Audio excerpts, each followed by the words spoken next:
No one is more important than the next person. And you know what's even more important than that?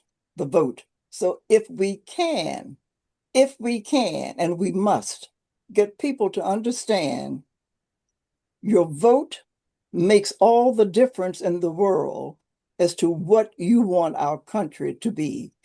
The Someday we'll all be free. Yeah.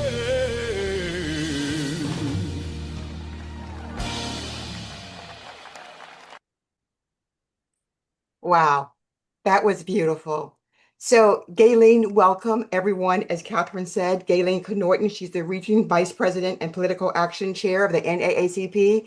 And Miss Margaret, who we all know, who is our queen. She is a lifelong activist. But before we get started into this wonderful conversation, I just want to take a minute to talk about Juneteenth. And Gayleen and Miss Margaret can probably talk about it way more gracefully and way more articulately than I can.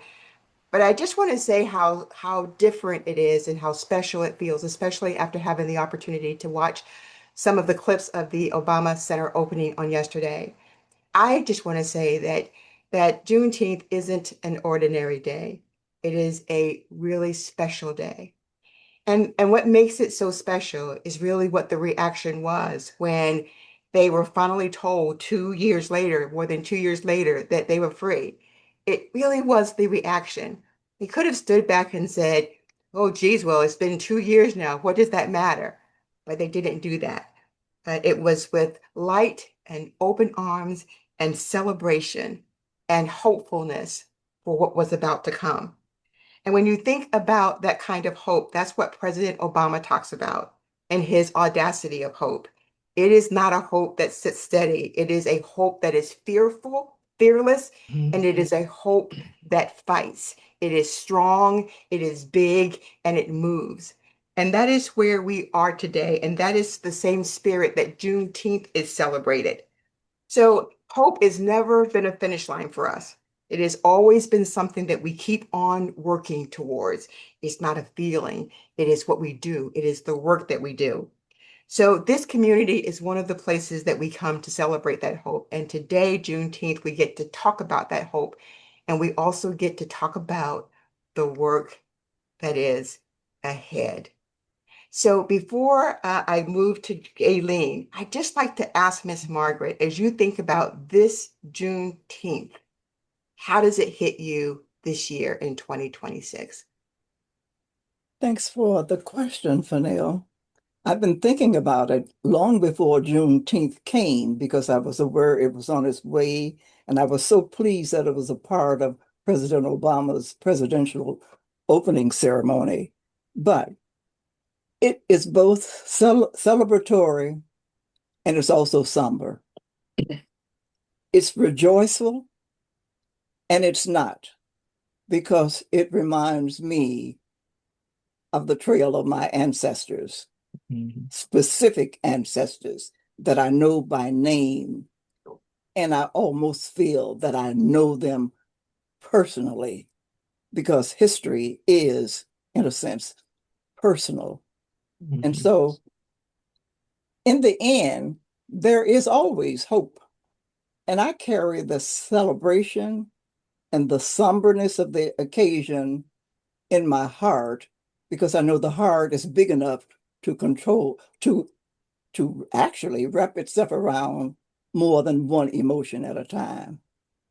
And I'm grateful for the NAACP. I happen to be a lifetime member, have been for decades, because all of these things go together. History runs in a pattern. It's not just Juneteenth, because Juneteenth is just a day, but the history behind it trails itself for centuries, and we're still living in that history. We're still working in that history. We're still hoping that something will come, realizing that hope by itself is meaningless. Hope requires action for something to be achieved. So, yes, I'm Thank you, Miss. celebrating today. Thank you, Miss Margaret. So when we talk about that hope is action and hope is work. And Gayleen, I'll let you make sure to introduce yourself to get all of it right because you wear multiple hats. But we're talking about Freedom Summer, but Freedom Summer 2.0 for you, which is where the work begins. So we're so delighted to have you today. So talk to us. Well, first of all, thank you so much for having me on and so much for the acknowledging this special day. You know, I'm like Miss Margaret. I've been thinking about this for a while too. And when I approached our state president and I says, with everything, especially after the dismantling of the Voting Rights Act, when we had our redistricting referendum that was hijacked, I said, we have to do something. And I says, and we have to do Freedom Summer Virginia 2.0. We have to go into those four districts that were stolen from us, the first, the second, the fifth, and the sixth. And we need to go into those areas just like they did in 1964 when they went into Mississippi, into marginalized communities and registered voters. We need to go in there and register voters at the same time, promote the and educate those three referendums on why it's important to vote yes. And those referendums are nonpartisan. So the NAACP can say vote yes because we support it like we did for the referendum. We told everybody don't guess, vote yes. And now we telling everyone don't guess, vote yes times three.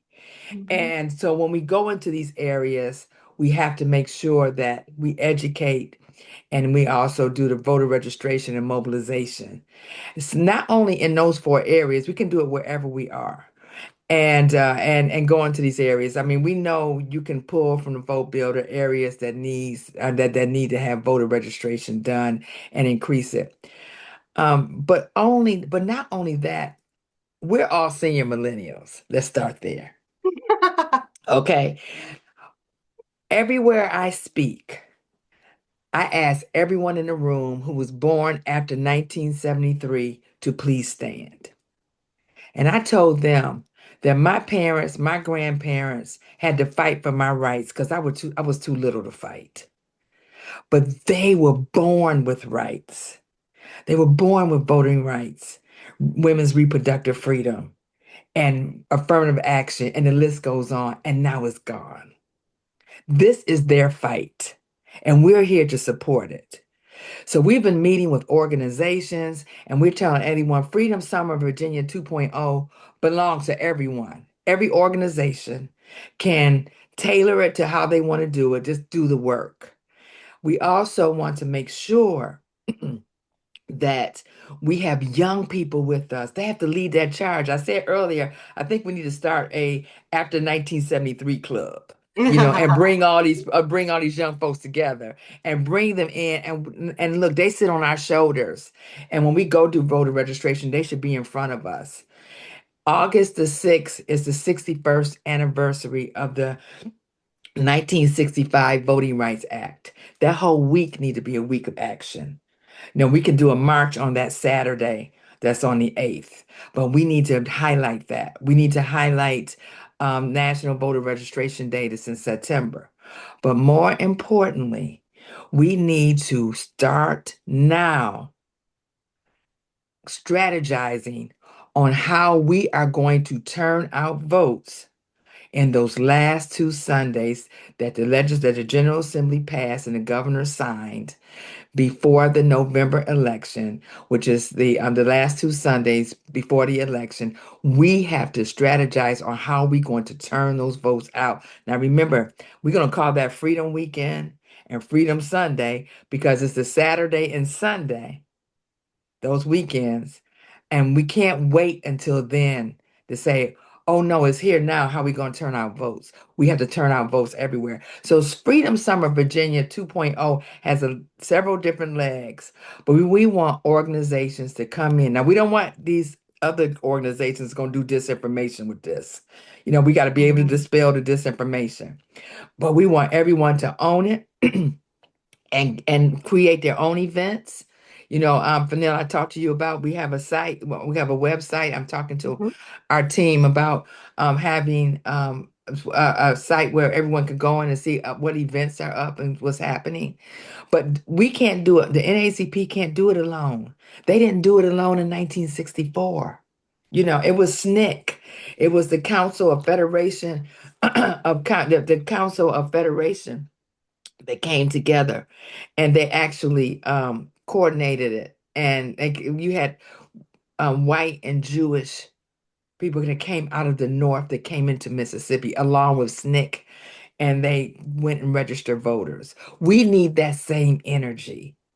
But we want to bring the young people born after 1973 to come in with us because this is their fight. This is the next generation fight. And we have to make sure that we include them in everything that we do and explain to them. Now, I wanted to say one more thing. Sure. I was at a gas station because we can't talk at them. We got to talk with them, and we cannot scold them. I was at a gas station and a young man was complaining about how high the gas was. And I said, "Did you vote in 2024?"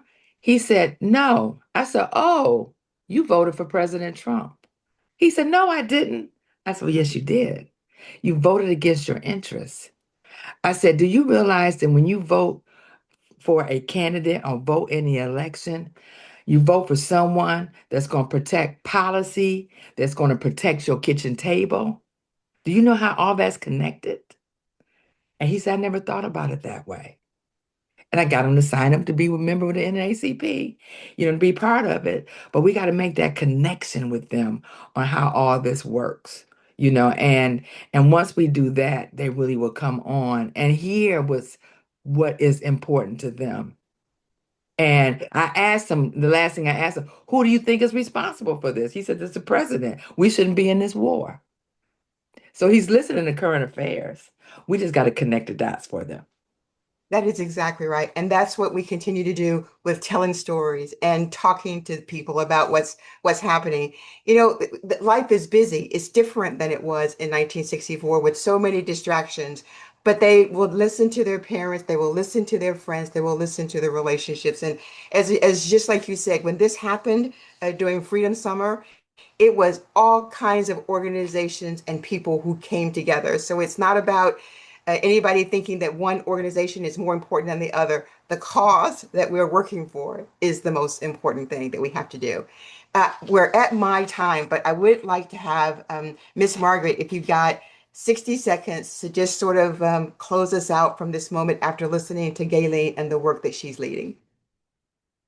The work that she's doing is unbelievable because it takes a lot of energy, devotion, time, effort, strength, you name all of the things it takes.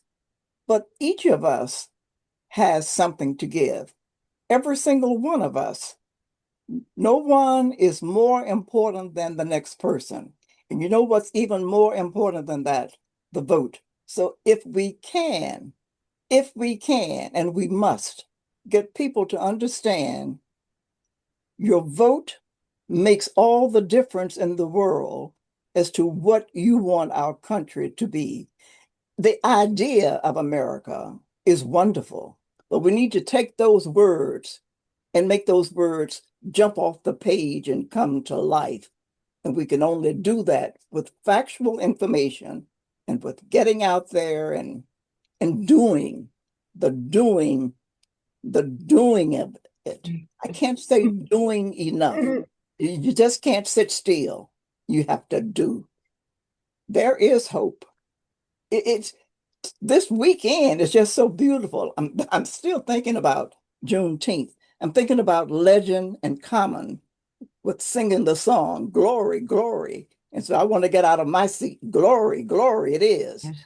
That's Selma. That's 1965. That's the day I was a part of it. I still remember that day. It's important for all of us to remember and not be sad, but to be happy that we're continuing. That it's amazing the strength that people have that they don't even know.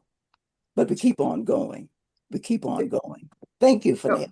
Thank you. Gayleen and Miss Margaret, I don't know if you can stay, Gayleen, but we know that you'll be back. But Miss Margaret, she'll stay with us for the after chat.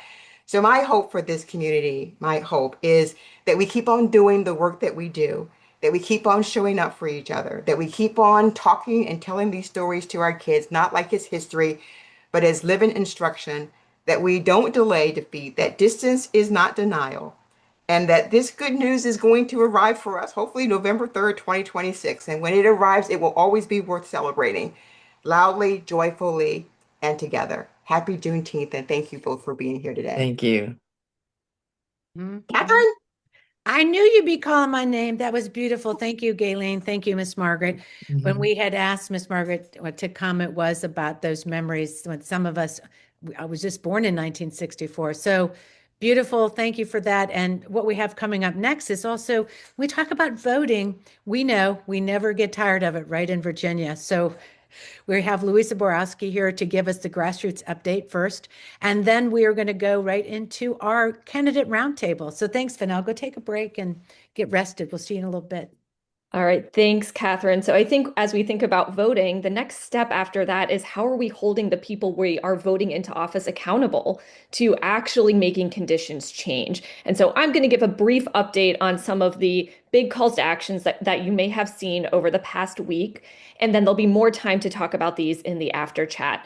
So first off, I am the leader of the Virginia Grassroots Coalition. And for those of you who don't know the coalition, we're an all-volunteer collective that represents more than 55 groups from across the Commonwealth. We work with legislators to help shape policy and strategy while mobilizing our members to testify, organize, and take action. We hold legislators accountable to building a Virginia that is environmentally sustainable, economically fair, and that protects the rights and dignity of all Virginians, including our immigrant neighbors. Now, in the area of data centers in the budget, which has been in the news, the House of Delegates killed every single substantive data center bill during the legislative session earlier this year, and so substantially watered down bills so that they rendered them virtually meaningless. So at this point, we were looking for them to make some changes in the budget. And what ended up happening is that they have decided to not do anything to connect the $1.9 billion of tax breaks to the richest big tech corporations. And they could have asked them to purchase more clean energy, have them clean up the filthy air polluting backup diesel generators, or they could have had them take water conservation measures. They chose to do absolutely nothing. And so the fact is, we need to hold them accountable. We need to say this is not something we can kick the can down the road on. There are so many ways that data centers are already and are going to exponentially impact our communities that we need to take seriously. I'm sure you've all seen the budget stalemate between Don Scott and Louise Lucas on these tax incentives. We are expecting a budget compromise to be announced today, but we're really not holding our breath that it's going to make any changes in a good direction. So our environmental groups, our neighborhood associations, our poverty and environmental justice groups from across the Commonwealth are ready to take action. So please stay tuned for a call to action that we are going to be sending out to folks as soon as the budget is announced. In a related problem, NextEra, a huge corporation with other public utilities in its portfolio, is seeking to acquire Dominion Energy. This would be the largest utility merger in U.S. history, valued at approximately $67 billion. And without a change in the law, the SCC in Virginia only has 180 days to review the merger, which is not nearly enough time to consider the complexity of the transaction and the impact it's going to have on consumers. Clean Virginia, the Virginia Grassroots Coalition, and a bunch of other groups throughout Virginia agree and have signed on to a letter that is going to be finalized in the next couple of days to leadership, and it'll go to leadership in the General Assembly and the governor, asking for immediate legislative action to, one, extend the SCC's review window to no less than 12 months, and two, require applicants to demonstrate net affirmative benefit to Virginia ratepayers as a condition of the approval. So we're going to put in the chat calls to action around signing on to the letter, and then also please make sure you take action on the call to action on the budget when we send it out.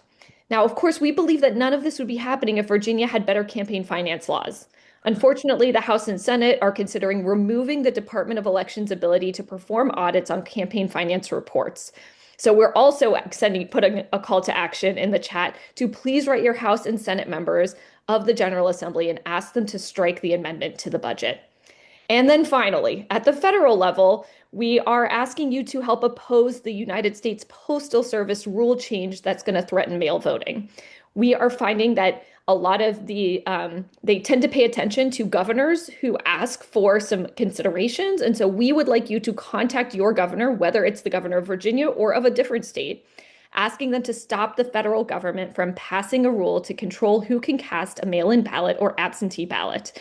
I will put the link in the chat and you can contact your governor from wherever you are in the United States. So that's what we have on the line right now, Catherine. It's been a crazy It's not week. a lot. It's not a lot. I'm just saying that, well, I have to say, I'm so excited we have candidates here because one, we have the Women's Summit in August. We've been doing this for 10 years, and we really do a lot of effort to help candidates for so many resources and to support their campaign, especially once they make it through the primary. So it's really, okay, so why don't you bring candidates up? How about that? We haven't started that yet, but people over there with the itchy finger up in the Friday Power Lunch, it's so important that we hear from the candidates beforehand, because what we find, like we said, accountability is really important.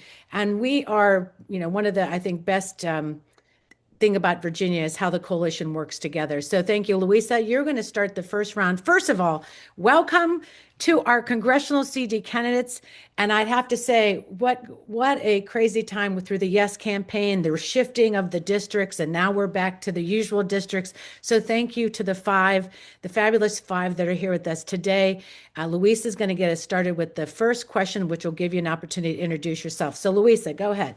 Fantastic. So we're going to start and ask each of you to just share who you are, what inspired you to run for Congress, and what is one word that describes your leadership style.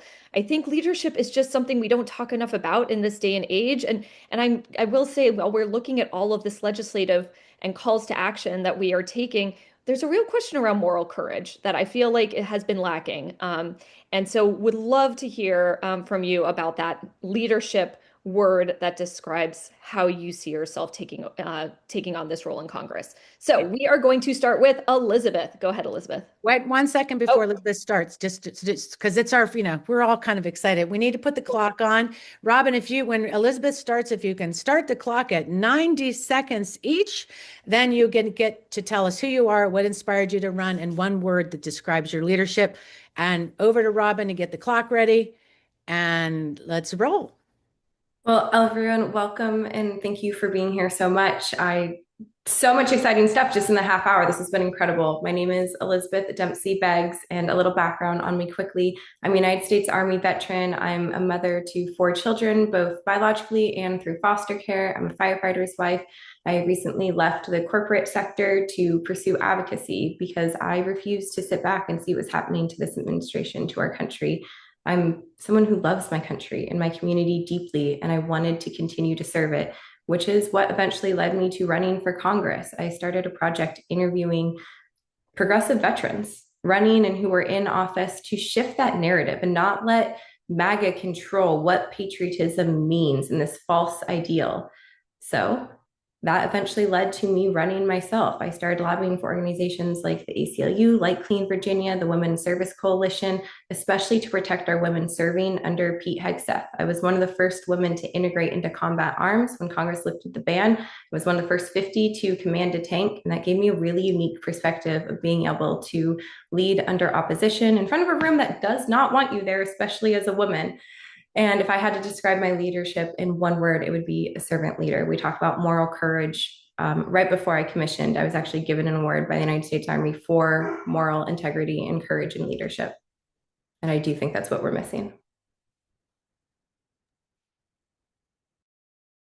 Great example of how to stay within time. So thank you so much, Elizabeth. Salaam, would you like to go next? Hey, good afternoon, everybody. My name is Salaam Bhatti. I'm a public interest lawyer. But before all that, I was a child of immigrants. I still am a child of immigrants. And we grew up poor. We needed programs like WIC and free school meals to help make ends meet. I went to law school where I served veterans in our veterans clinic, and I saw firsthand the inefficiencies of the federal government, where we claim we love our troops, but then we just neglect our veterans. Then I got to work at the Virginia Poverty Law Center, where we did things like expand SNAP for 25,000 families. And we did that with a unanimous vote from Democrats and Republicans. And we did that without having to budge an inch from what we wanted.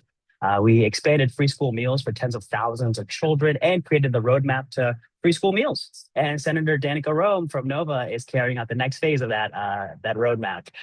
We also increased TANF cash assistance, temporary assistance for needy families, twice. And this typically is a program that helps single moms with 2 kids. And we repealed racist laws like the drug felony ban and fought a bad farm bill in Congress and against the big ugly bill as well. So all of this, made me realize that we need to get to the root of the problem and fight for Medicare for all, taxing billionaires, there's a trillionaire now too, and campaign finance reform so that we can really get a society that fights for working families instead of special interests. Oh, it looks like he might have frozen. Well, if he unfreezes later, he can add his leadership word. That is what we call rural broadband, and that happens at my place too. So I get it. So thank you. Go ahead, Lisa. All right. There he is. Go ahead. Give him a chance for your. We just want your leader. You froze, but your leadership word. Yeah. What's your leadership? Leadership word is, I had to ask my staff for this, and they said transparency. Fantastic. I love the shared leadership experience there. All right, Tim, over to you. Hello, everyone. It's really great to be here. Thank you so much for having me. This is my first time on the show as a candidate, so it's kind of surreal. I also wanted to say happy Juneteenth. I really appreciated the discussion with Ms. Morrison and Gayleen and Fennell earlier. It's important to remember this. I was raised by a historian. She's on here. Hi, Mom. And so I've been hearing stories about this too, and I just think it's really important to celebrate this day as a mark of how far we've come, but also remember the significance to really illustrate how far we still need to go, because that promise of equality is still under attack. And the progress has been made is under threat. And that's one of the reasons I'm running. My background is I've worked in politics, starting coincidentally as an intern in 2008 for the Obama for America campaign, where I believed in politics. But then I worked on too many campaigns where the candidates ran really hard, but then governed really soft. I was an intern for Senator Tim Kaine, where I remember talking to constituents about what we couldn't do for them. And then so I left and I became a community organizer. And I've worked in 3 things: education, because my mom is a teacher; economic fairness, because I want to know why in the richest country in the world, people can still work 2 jobs and not afford rent and groceries at the same time. And now I work in environmental justice, where I do 2 things. I fight Dominion Energy on their polluting projects, and I fight big tech on their data centers. And the thing is, you can't do what I do and think the system works for everyday people. It does not. And that is why my platform is about not just left versus right, but who has power and who does not. And that's why my leadership word is audacious, because I don't care about the odds. I care about what's right for the sake of doing what's right. And if we get back to that, we can have a better politics. And Tim, one word about your leadership.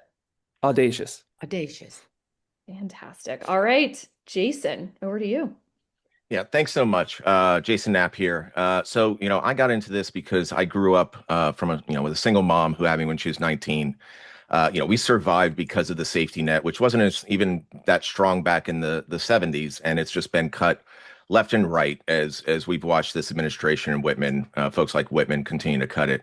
And it's been unacceptable. That space gave my mother the ability to go to night school instead of having to take a 3rd job and support me in my growth. And she survived. She ended up becoming a programmer at JPL and then at NASA working on the space shuttle program. And that service is what led me to wanting to join the Navy. So I was 9 years old when I decided I was going to join the Navy to give back, and spent 21 years serving my country there. I was a F-18 combat pilot. I was an executive officer at NATO headquarters.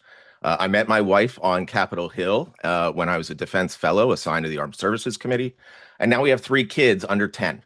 And so, when we talk about affordability and the safety net, like I'm watching it, real time.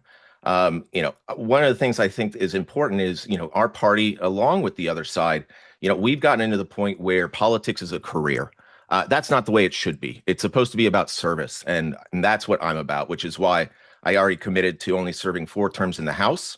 I think that that's appropriate. It's what I teach my students when I teach government at American University. And I'd say that my word for this leadership is accountability. As a commander in the Navy, you are accountable for the decisions you make, and you should be. Fantastic. Thank you, Jason. And Shannon, over to you. Well, happy Women's Power Lunch. Love to see everybody. I am Shannon Taylor. I am the Commonwealth's attorney for Henrico County and want to be the representative for you in the 1st Congressional District. For those people who don't know me, I did win my first election back in 2011 when I flipped a seat from red to blue, and that was when Eric Cantor was the majority leader, and it was his handpicked person we defeated back in 2011. With my 3 elections after that, I just gained more and more support, and I do that with the support of Republicans and independents that go with those great Democrats here in Henrico County. And certainly every day, my job is to make sure that my community feels safe. And whether that is going in and prosecuting violent criminals and the people who are targeting our vulnerable communities, or coming up with new initiatives of how we can get people back on healthy lives, that's what we do every day. And certainly this time last year, we saw what the administration was doing, and we saw what Rob Whitman was doing. When he voted for that budget bill, after he said he wouldn't, he knew that by voting, he was going to be harming all the constituents in the congressional district. So knowing that we needed to be protective from him, I wanted to take him on and defeat him in November. So we know what he's been doing. He's been trading stock. He's been making his personal worth, go up exponentially. We know that when he voted for that budget bill, he put cash in his own pocket, taking it out of yours. So what we're going to do is we're going to hold him accountable. And I look forward to continuing that dialogue as we move along. Thanks. Shannon, what's your leadership word? Collaborative. Ooh, collaborative. All right, Catherine, I'm going to hand it over to you. Are you going to be able to stay the whole candidate segment, or do you gotta I'm around. That's good. We'll stay right here with me then. Let's do this together, because I wasn't sure. I know that Georgetown sometimes needs you over there, but I'm so glad you can stay with me. So great. It's a holiday. That's right. It's a holiday. So great. So first of all, I have to say, let's give everybody a round of applause. That was really so much, interesting to hear from each of you and your different backgrounds. I just find that this is a great space to really feel good actually about where we are today. So our next round, it's a minute each. We'll have the timer for each one of you, and we'll go backwards this time. So we'll start with Shannon, and it's basically a minute on what you're hearing in your district. What are people really talking about at the doors? What is really what people are bringing up the most? So Shannon, we'll just kind of go alphabetically backwards. So Shannon, we make sure we have the minute clock up. Let's go. Yeah, it's about the cost of living. We know it's about the cost of the food on your table, the gas in your car, the electricity for your home, and of course, the big one, the healthcare. And it's about the idea of not just being able to afford having healthcare, but the access to healthcare. We know that there have been healthcare clinics across this Commonwealth that have actually closed, and we know that there are hospitals that are cutting their services. So what does that mean? You're going to have to go farther to get the care that you need, and that's not right. And what we also know is that part of that cost is due to corporate influence. And that's why we know that Whitman has been selling himself to the corporate interests, which is why I unrolled my, anti-corruption platform just the other day. I'm not taking corporate PAC money. I support the term limits. I'm going to make sure that there's no stock trading whatsoever. So we're not talking about what you can figure out on someone's economic financial storm. And we're going to continue to work for the people. Awesome. Jason, put that minute up. Yeah. So it kind of depends on where you are in the district, right? This district is primarily a rural district where, our family home is out in Northumberland, and then you have the city. And so depending on who you're talking to, the issues are slightly different. Now, I would agree that it is based off affordability, but it's also different types of affordability. We have food deserts in the rural parts. We have healthcare deserts in the rural part. We have broadband deserts in the rural part. And the rural voters for a long time have been complaining that, both Richmond and DC don't get it. And these are the issues that they have. So while it is affordability both at a federal level, this district for a long time has simply just been overlooked by the folks that are working in DC, as well as the folks that are working in and around Richmond. And I think that that's one of the things that they're also quite concerned about, is being actually properly represented. All right. Look at that. Good time. All right. We're going to want to be poking soon, I think, Tim, which you'll be probably good at. So let's give you your minute. What are people talking about? Yeah, I think it's a lot of things, right? And this district is huge. It's one of the biggest in the landmass in the whole state, which means you can't really tie just one specific subject line to it. For me, the through line is dignity. It's a lot of people depending on where you talk to. I've talked to people who've experienced racism in Gloucester. I have talked to farmers who are worried about either not making enough or making too much because they have to pay back their healthcare subsidies if they actually have a really good harvesting year. Veterans who have to drive 2.5 hours away just to get the care that this country owes them. Ultimately, all of these people have a story where something is happening to them that is unfair and their leaders aren't listening to them. And that's what I think, if there's a theme that we should talk about, yes, it's affordability, but we also have to take what that means when people can't afford things, what they can't access basic goods, and that's dignity. Dignity is what I hear most of the doors. And when I tell them that Rob Whitman has enriched himself while so many people are suffering, that nothing drives them more angry than that. Nice. Thank you. All right. All right. I love it.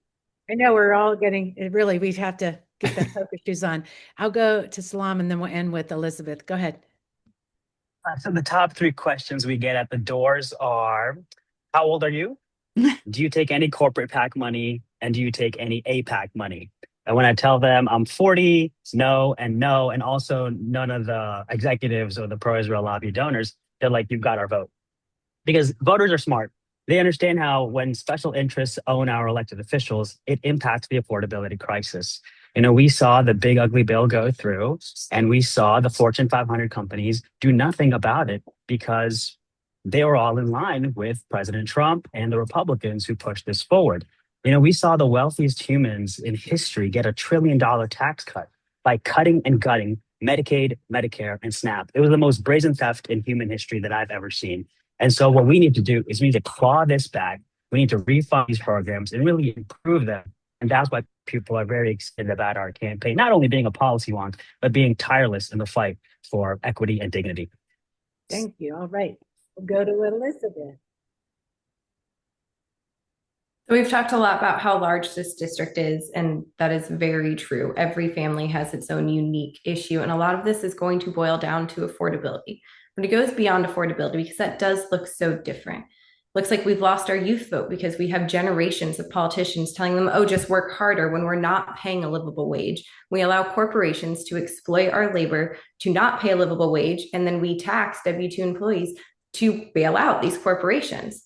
So the overarching theme that we hear, it's trust, because there is no accountability. That's why the #1 tenet of our campaign from the beginning has been accountability. No corporate money, no foreign interest money, only small grassroots donors to make this happen, and the hard work of people who actually care about their community. It's not a left versus right issue. It's people going to the polls in November and feeling that they have the worst of 2 options because they are continually lied to. They elect people that say are going to help them, and then they just serve profits because that's where they owe. That's who they supported, not their people. All right. So a third round. Luis, are you ready for the third round? I think this is a little faster. I will set it up. Sorry, I was talking to someone. I'm happy to read the questions or the prompt, and then you just tell them how much time they have. So yes, so grassroots activists work really hard to elect Democrats. So I talked about the legislative work we do, but we spend just as much effort during the election cycle. Many have felt disappointed when some of our elected officials appear willing to accommodate MAGA rather than confront attacks on democracy, public education, civil servants, constitutional norms, civil rights, immigrant communities, and vulnerable Americans. Why are you the fighter voters are waiting for? Oh, I love this. This is really a good question. And it's 90 seconds. I'll put that in the chat for our audience and I think it's like, why should we trust you? Why are you the fighter we're waiting for? I think we've been asking that a lot lately, and Indivisible is looking for that in the primary. So we will just go back again. I'm going to just go straight in the middle to Tim and just go and then just go ahead and potpourri it, Louisa. Sounds good. 90 seconds. Let's go.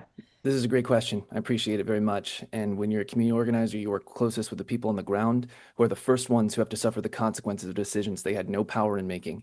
That's one of the reasons I decided to run for office. And I can tell you, whether it's a lot of people on our side of things are very tired of the Democrats begging for power and then refusing to wield it when they get there. Whether that is through proactive policy that actually transforms and makes our lives better, or whether it's not holding the other side accountable with real consequences. That is what people need to see. And we have to just be willing to say, our party needs to be better than what we have now. And if you be able to translate policy by bringing people's lives better, making sure that we are fighting for people, and making sure that contrast is very obvious by saying we're the ones fighting for you. We have to make that through everything. And if we want to heal this nation, that also includes consequences for people, whether it's ICE and prosecuting the people for the worst perpetrators, or holding Donald Trump and his cadre of goons and bringing them in and questioning. Ultimately, how does somebody who's just going to be a rank and file congressman do that? I think that we need to make sure that we have a coalition of people who don't take corporate money, who want to hold our party accountable because they're our friends, and we want them to, I just ask them to fight hard than this. We need to get together and say, we won't vote for any Speaker of the House who does not agree to X, Y, and Z. For me, that's voting rights, that's protections for vulnerable populations, and that is fighting big money in politics. Because as long as we're not willing to fight big money in politics, we are not willing to fight for everyday families. That I cannot be convinced otherwise. Great. Okay. Just, no music. I said to cut the music so we can move quickly. So, Louisa, go ahead. All right. I think we're going to go to Jason. Yeah, thank you for this question. Look, a fighter is somebody who is willing to sacrifice, something. I have been doing that my whole career. I mean, I flew combat missions. I knew that there was a chance I could lose my life, and I was willing to do that. If you're going to fight, it means you're willing to lose. And you have to fight even harder for that.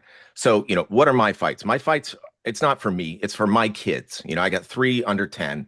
It's for folks' kids and grandkids. It's for the next generation of Americans that, we want to see prosper and do well. I mean, that's what, for anyone who's a parent, once that kid is in your life, your life is over to some extent. It's all about them.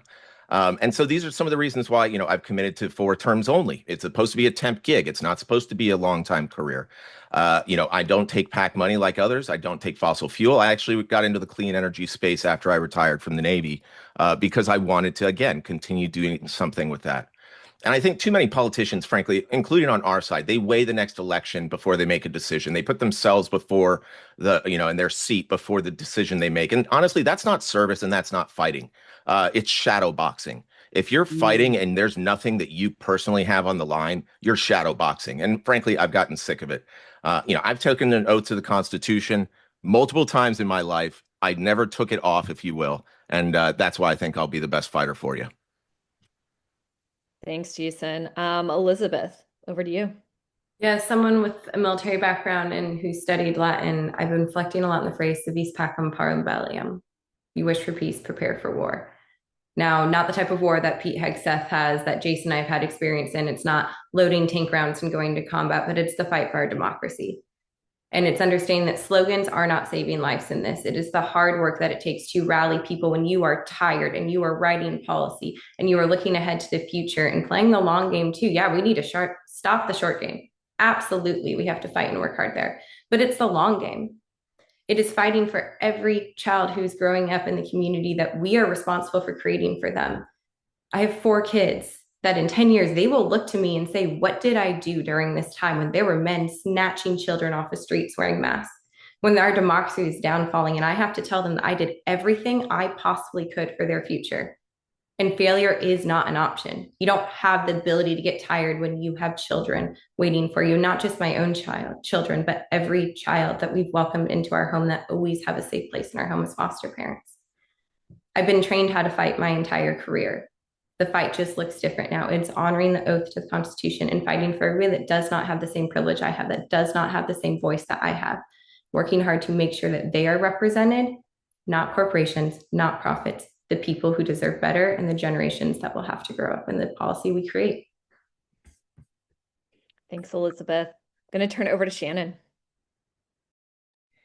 Well, as I said earlier, for the 30 years I've been practicing law, almost all of it, it's been in public service. And certainly as the elected prosecutor for the last almost 15 years, I know what fights are. I've been in plenty of them. Sometimes I do things that are not popular and I try to explain what's going on, and that's tough. Those are fights. It's not just fighting for the families who have lost somebody and being able to make them whole during traumatic circumstances, but it's also understanding that when there are families and people that are hurting and you can't do everything you possibly can because of either the Constitution or the facts, that matters. And that's what I've been doing. I've been fighting for families my entire career. The Constitution, for what's been happening to people in our communities.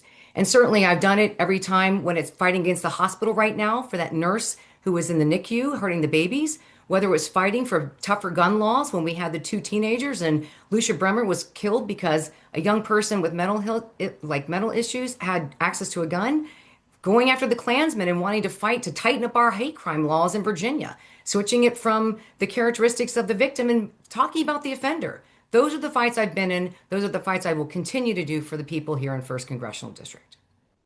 Thanks, Shannon. And Salaam, over to you. Anyone can say that they're fighting for working families. I've literally done it. That's why people like Michael Bills, who's the founder of Clean Virginia, and Sonia Smith are supporting our campaign. And then that's why tens of thousands of families in Virginia right now have food on their table. And during the school year, that's why tens of thousands of our children have food in their bellies and are able to succeed in their academics. It's because of the work that my friends and I did right here in the States. And to borrow from Hamilton, we saw injustices in the world and we corrected them.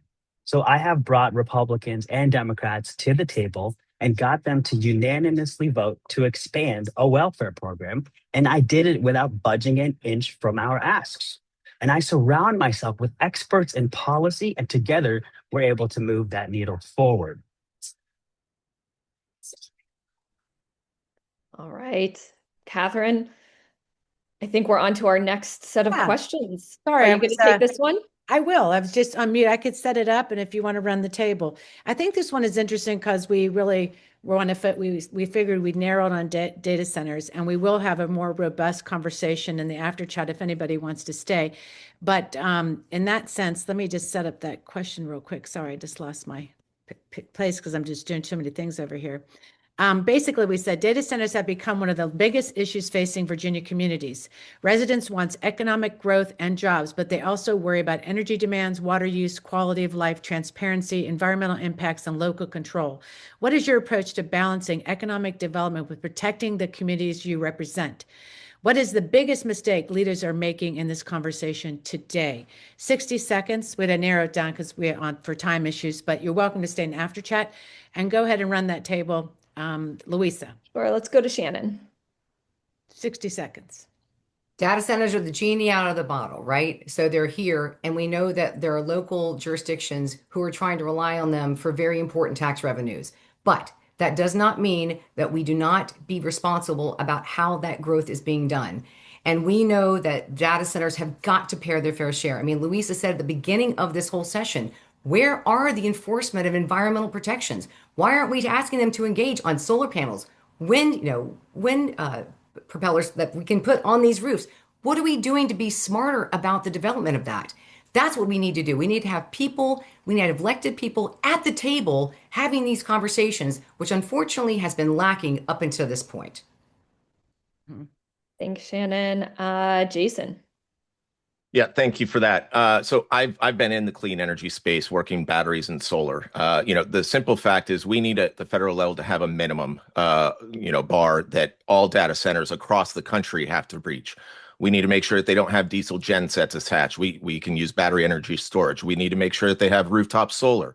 These are technologies that are already known. They're being used in the European theater already. We have cooling issues here where water is one of the critical components of cooling, and it's because we're using evaporative cooling, whereas the European markets are using immersion cooling, closed circuit, direct to chip cooling. These are all procedures that we should and can have in place.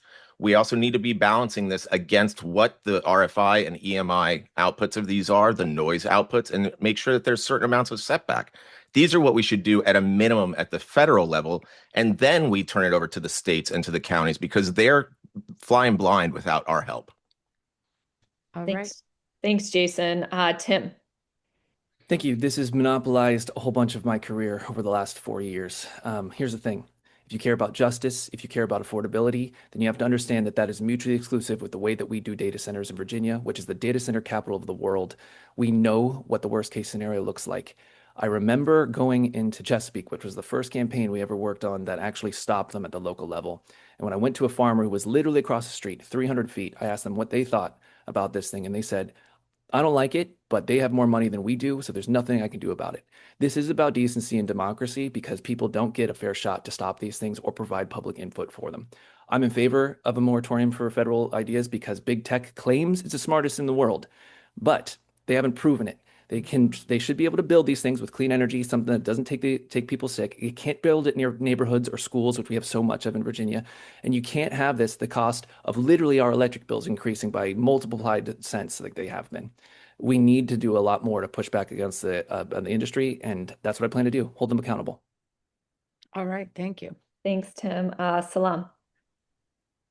There is no economic development with data centers, and we have to really understand that. AI data centers are an invasive species. They are coming for our land. They're taking our limited water, and we just heard from the governor that we are now in a drought in Virginia. They are poisoning our air. They're creating security risks, and they are taking our money as they are the ones who get the tax breaks. And you have to understand that the owners of these data centers are the richest people, the richest corporations. They don't need these tax breaks. So we need to, as someone who will represent the people, not special interests, take ourselves out of these silly contracts that were agreed years and years ago when the information was outdated. We need a moratorium on a federal level on these data centers until we can figure all of these issues out, because an economic development should happen with the community's input, not at the community's expense. These AI data centers are actually going to be taking jobs away from us instead of actually building jobs. So we really need to understand that. Thank you. Thank you, Salaam. And Elizabeth.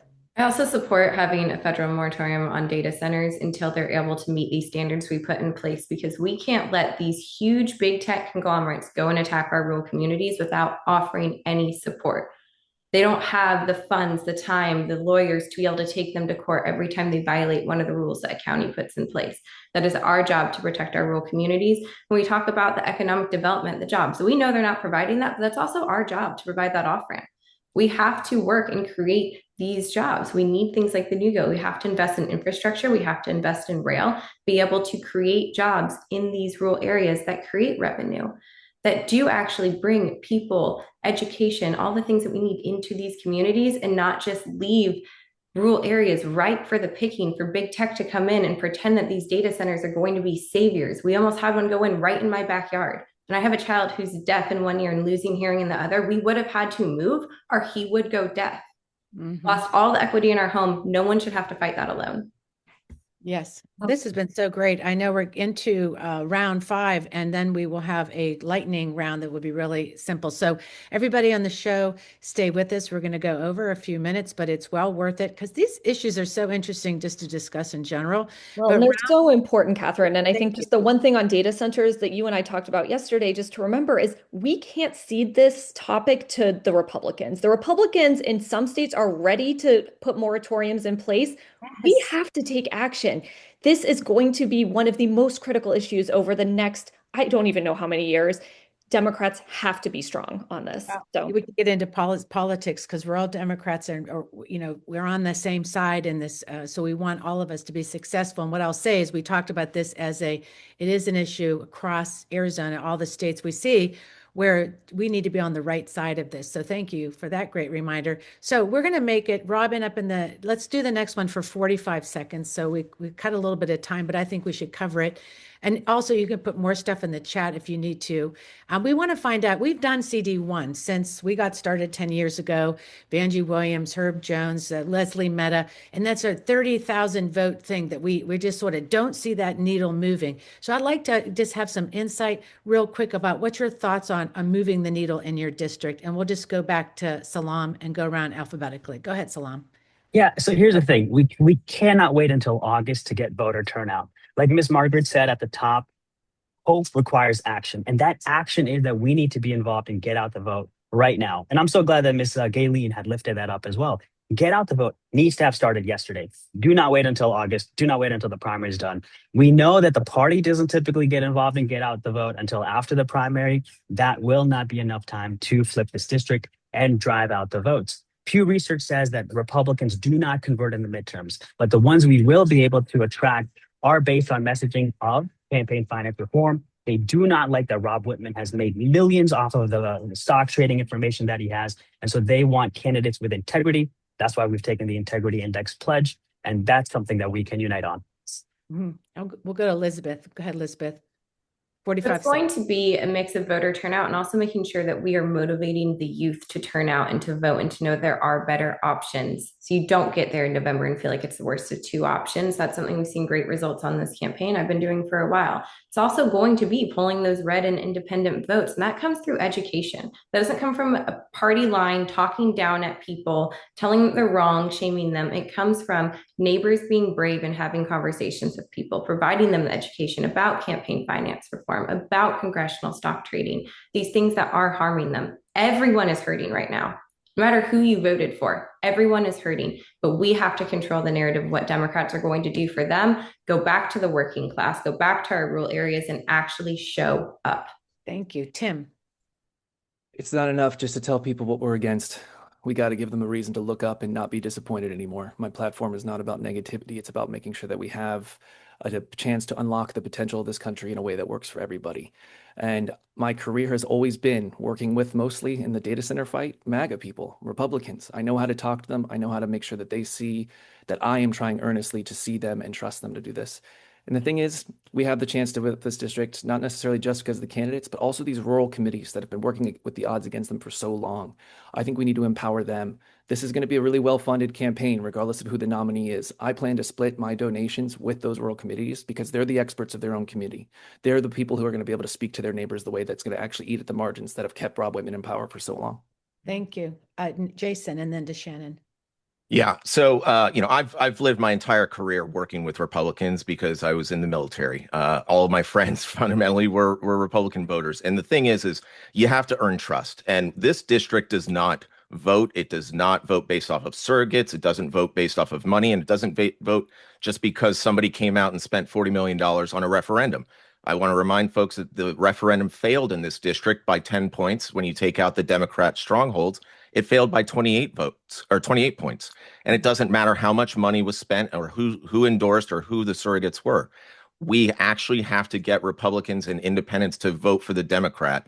And as a military guy who is living in that area, that's the way we win it. We can't just keep running the same old playbook. Thank you. Shannon.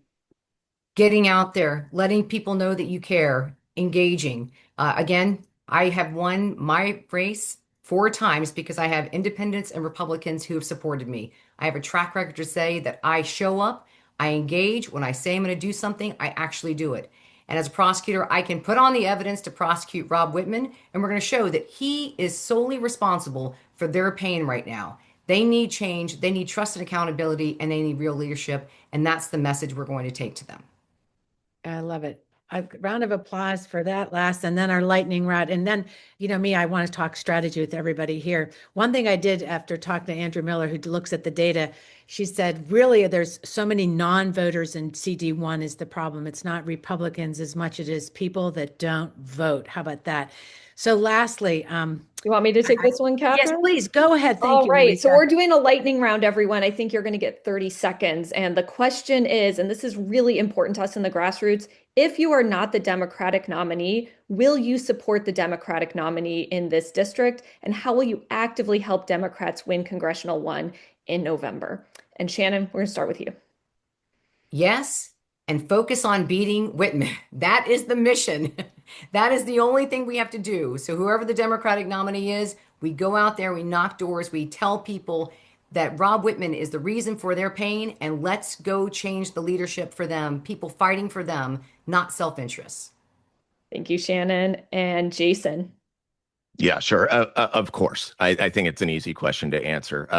Whitman's been there for 18 years and we've gotten nothing for it. In terms of, what I'm going to do, I'm going to bust my butt in this primary so that I win the primary and you have the best chance of winning in November. But all kidding aside, obviously, it really just comes down to being there, door knocking, being in people's, living rooms, being in the rooms where people have these concerns and helping to push forward the Democratic message. Thanks, Tim. Rob Whitman represents everything that's wrong with our politics. And I know that because the first time I could vote in 2008 was the first time he was on the ballot. I know his record like the back of my hand. He's always been this awful. But of course, I'm going to support anyone who wins this nomination because we need to get rid of that. But it's not just about supporting this campaign. It's about supporting change across this state. I remember Network Nova in 2018, I think it was Virginia is my district.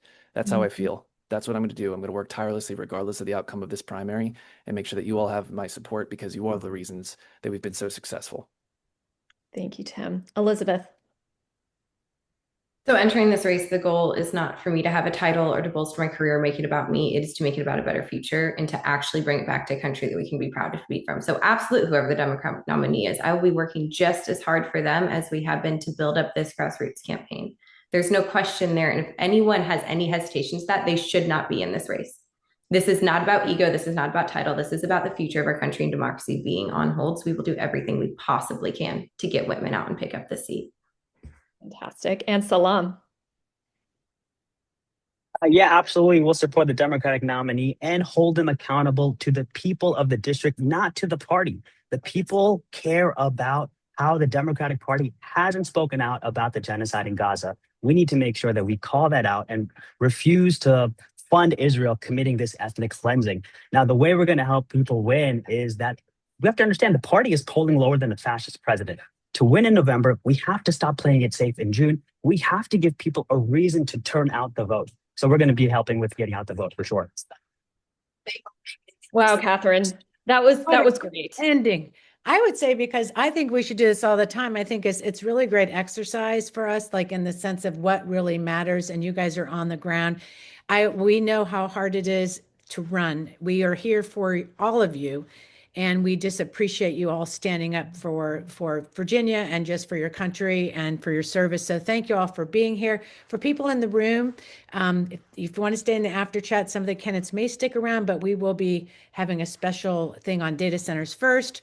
And thank you all. And we are just going to wrap up the show. So Louisa, you can stay with us too, or maybe you get I will stay for a bit, but I just want to say to the candidates, the one thing that's so important to us, especially in congressional years, is how we're supporting all of the candidates on the ballot. So you're going to be the top of the ticket. We need you to also show leadership in helping support everybody else who's going to be running, particularly at the local level, because those are the unfunded races, and still make the biggest difference for our citizens and our Virginians across the Commonwealth. So please, I hope that is something else we can ask you to commit to. Hey, Catherine, hi. One other thing. This has really been awesome. And I wanted to say, not just will you stay and support the candidate, but whoever wins, will you accept the help? I always say that no one is as smart as all of us. And listening at all of you talk about the different levels of expertise, it will require all of that. No one has it all. So whoever wins the nomination, not only is it up to the rest of you guys, whoever it is, to decide that you want to support, it will be up to the person who wins to accept the help so that we have a winning team and not a winning candidate. Great. We're like a bunch of counselors. Yeah, that's what we do. Thank you. Well, for the Women's Summit, August 21st and 23rd, we will make sure that if you guys, the winner obviously will be there, but we think all of you are winners, and our best people like Fennell ran a race and didn't win, and she has been one of the best persons in the sense of making the needle move in Virginia. So your talents are just so appreciated. So thank you for being here. Laura, if you could unspotlight folks and we can get on to the wrapping up the show. Thank you so much. Thank you, everybody. It's awesome. Elizabeth, bye, Tim, Shannon, Jason, and Salaam. Thank you. Bye. And Tim's mom. Tim's mom. Isn't it great when we have moms in the show? And Donna Cywinski, I remember in 2019, we worked on the history table part of this. Hold on. Yeah, thank you. She helped with the history project on the tables, and that was quite a feat. And that is I still have all that information. So Donna, great job. All right. So we need to wrap up the show. Louisa, last thoughts. If you want to talk about the after chat, people are sticking around, then we'll wrap up the show and the Women's Summit if you want to say a few words. Yeah, I mean, I just think the most important thing, and we highlighted this pretty early on in the conversation, is this is going to be a year where we've got to be focused on voter engagement. This is how are we getting voters registered? How are we educating them, particularly around this concern we have on the mail ballots? We want people to be voting early in person, if at all possible. And what's that going to take? And then, of course, there's the voter protection piece. If you have not been someone who has gone out to the polls and done poll greeting or done poll observing inside, this is the year that it's going to matter so much. We want people to feel safe going to the polls. And so, we know that the other side is going to be there, and they are not always the most friendly version of themselves when they are outside the polls. And we have got to have people there. And so that's another thing just for the candidates to be thinking about is typically this is something we hand over to the Democratic committees to take care of. Not every Democratic committee is as strong as others. And I think it's really important that candidates are thinking about how they are engaging their volunteers, both during, talking to voters at the doors, but also at the polls. And I think we've really got to take that seriously.